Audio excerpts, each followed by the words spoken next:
His third question about his friend who lost confidence. And a lot of us may fall in the same trap of shaitan.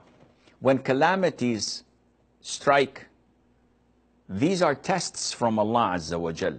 No one on earth can escape Allah's testing. But Allah's tests to us vary. Now, your friend is divorced and he has problems at work. He's scared to talk back to his boss. He has a lot of calamities. If you ask him, all these calamities that you're having combined, would it be equal to having colon cancer or leukemia? Or would you be fine with these calamities and trials from Allah Azza wa Jal? He would tell you definitely, no.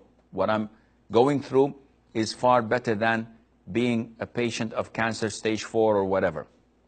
May Allah cure all our ill people and loved ones. If you ask him, are these calamities okay, or would you rather be in Africa suffering from drought and famine, or maybe be in Syria being bombarded by the Russian army or by the tyrant forces, being killed, being displaced, having to migrate, suffering from hunger. You don't know when someone will come and chop your neck or take your loved ones and do heinous things with them. He would say, no, what I'm having is far greater. So you should look at other people's suffering in order to appreciate what Allah Azza wa Jal is testing you with, first of all. Second of all, what he is suffering from is due to lack of tawakkul, which means trust, dependence, and reliance on Allah Azza wa Jal.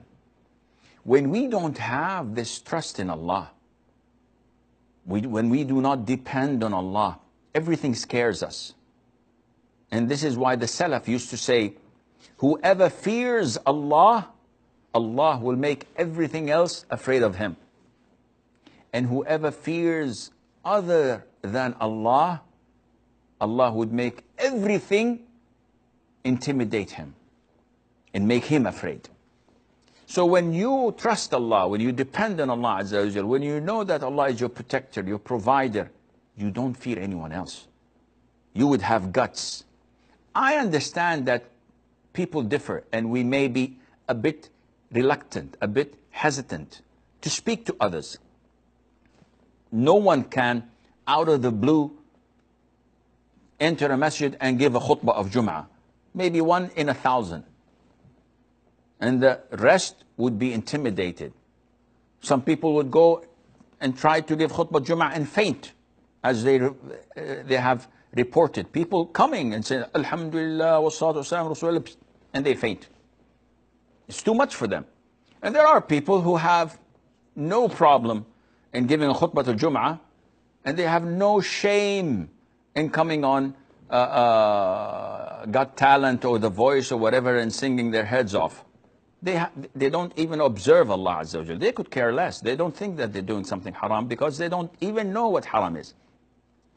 Therefore, my advice to your friend is, first of all, to sit with himself, acknowledge Allah's favors and blessings upon him that are numerous and without count. You cannot count them. Secondly, to trust Allah, to put all of his dependence and reliance on Allah Azza wa Jal. Thirdly, try to communicate, not to be defensive all the time, not to block yourself out of any conversation. Try to make a move.